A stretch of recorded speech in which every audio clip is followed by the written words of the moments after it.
Bonjour, bienvenue dans cette deuxième vidéo consacrée au système d'équations. Ici, nous allons apprendre à résoudre un système de deux équations par méthode graphique. Alors, la méthode est la suivante, donc il faudra veiller à respecter scrupuleusement toutes ces étapes-là. Dans un premier temps, va falloir écrire chaque équation sous la forme y égale mx plus p. Donc, y égale mx plus p, c'est donc évidemment l'équation paramétrique que on a rencontré dans le chapitre sur les fonctions, donc l'expression analytique, avec m la pente et p l'ordonnée à l'origine. Ensuite, à partir de cette expression analytique, il va falloir établir des tableaux de nombres donc pour chaque équation.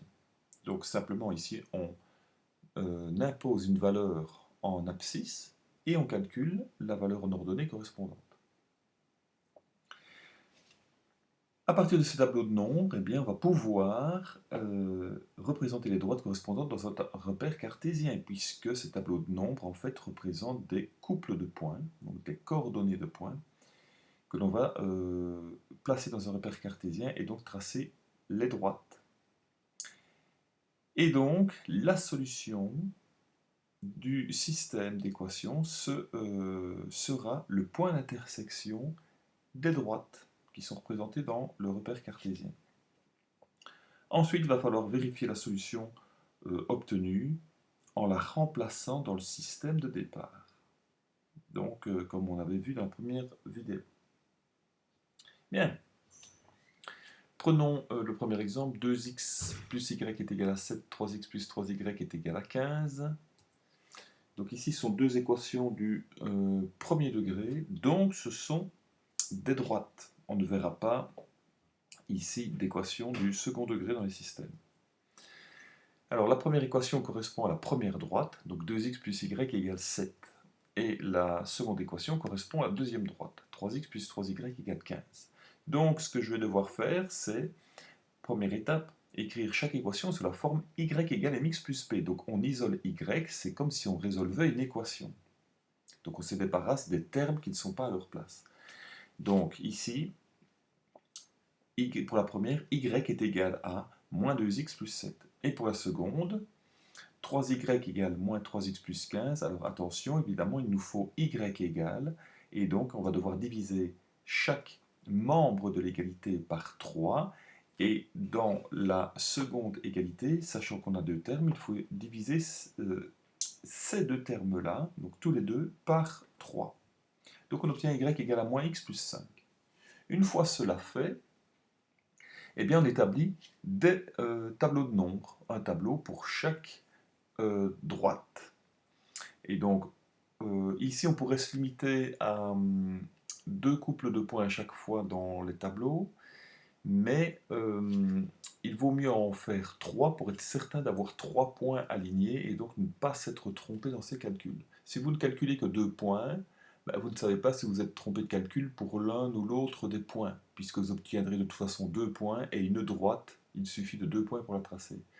Tandis que si vous calculez 3 points, eh bien si à un moment donné un des points n'est pas aligné avec les deux précédents, ben, c'est que vous êtes trompé dans vos calculs.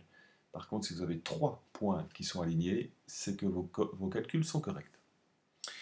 Et donc, on prend par simplicité déjà les valeurs moins 1, 0, 1. Voilà. Et on calcule la valeur en y. Donc on remplace x par moins 1, on calcule y. On remplace x par 0, on calcule y, on remplace x par 1, on calcule y. Même chose pour le second tableau. Et donc on obtient des coordonnées de points, et donc je dis bien ici, hein, je le note, 3 coordonnées de points pour être certain que les points sont alignés. Alors donc maintenant on va représenter les droites dans un repère cartésien. Si on vous donne le repère au préalable, il faut veiller à avoir des valeurs en y qui ne dépassent pas évidemment les limites ici du cadre. Si vous devez faire vous-même le repère cartésien, vous devez adapter les valeurs évidemment sur l'axe des ordonnées. Vous devez graduer, d'accord, en fonction des valeurs que vous avez. un peu comme une ligne du temps en EDM. Quand on vous donne des dates, eh bien, vous avez une ligne du temps et vous devez placer toutes vos dates, donc vous devez tenir compte d'une échelle. Voilà. Et donc, on place les trois premiers couples de points, on obtient ceci, on trace notre droite. Alors ici, ce que l'on peut faire, c'est mettre l'expression analytique, l'équation paramétrique de la droite, y égale à moins 2x plus 7. Voilà. Donc, ça, c'est la première droite. Je viens placer les points suivants. Voilà, y égale à moins x plus 5. Et qu'est-ce que j'observe? Eh bien, j'observe que j'ai un point d'intersection. Donc la solution est ce point d'intersection entre les droites. Et ici, on regarde ces coordonnées, donc toujours l'abscisse, 2 et l'ordonnée 3. Donc les solutions sont 2 et 3. C'est bien ce que nous avions pour le prix d'un café et d'un jus d'orange. Donc c'est correct. Alors, donc, en observant le graphique, donc, on constate que la solution est 2, 3. Mais est-ce que c'est vraiment 2, 3? Ça serait peut-être 2,0001, donc 2,1 10 millième, et 3, ou encore 2 et pour y, 3 et 19 10 millième. Donc placé sur un même graphique, hein, ces trois points-là, eh bien on ne verrait pas la différence, puisque la précision évidemment de notre repère ne va pas jusque-là, hein, jusqu'au 10 millième. Et puis même ce serait au dixième, ce serait difficile de vraiment le distinguer, hein, dixième centième.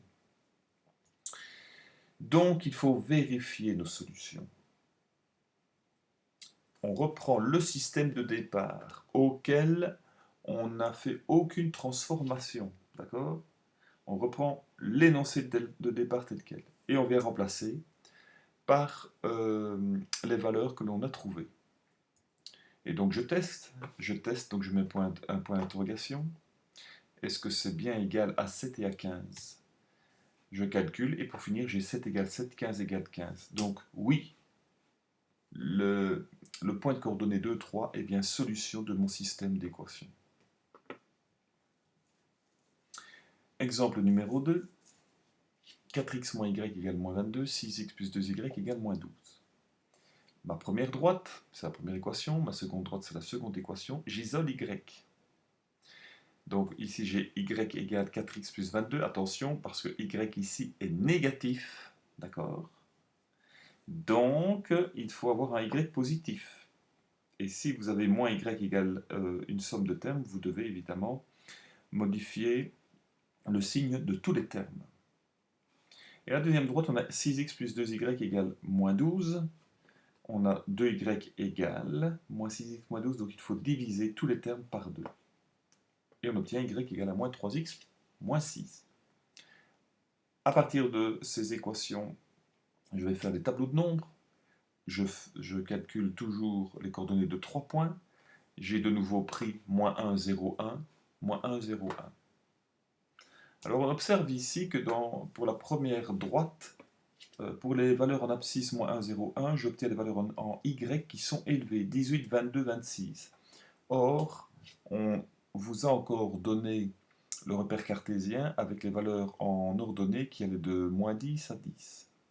Donc on ne sait pas placer ces valeurs en ordonnée là. Alors pourquoi est-ce qu'elles sont grandes? On voit qu'ici 4x c'est quand même une valeur que l'on va donc multiplier par 4 et encore en plus lui ajouter 22. Donc si on prend des valeurs en abscisse qui sont positives, 4x sera un terme positif que l'on vient encore ajouter à une grande valeur positive. Donc on n'aura que des valeurs positives et ça grandit assez rapidement.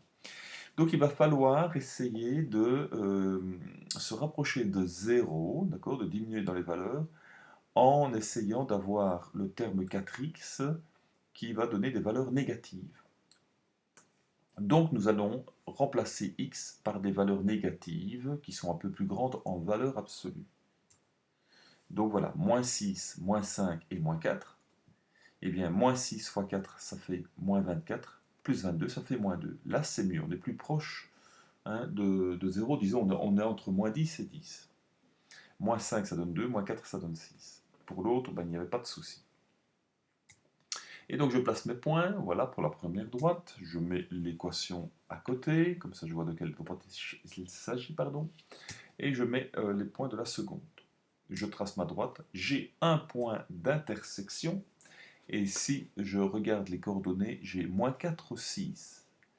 Pour s'assurer que nous avons bien moins 4 et 6 et pas moins 4,01 par exemple, eh bien nous allons faire la vérification.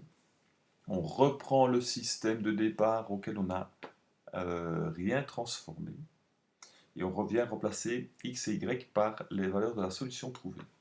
On met le point d'interrogation, on calcule et on obtient bien moins 22 égale moins 22, moins 12 égale moins 12, donc c'est bon.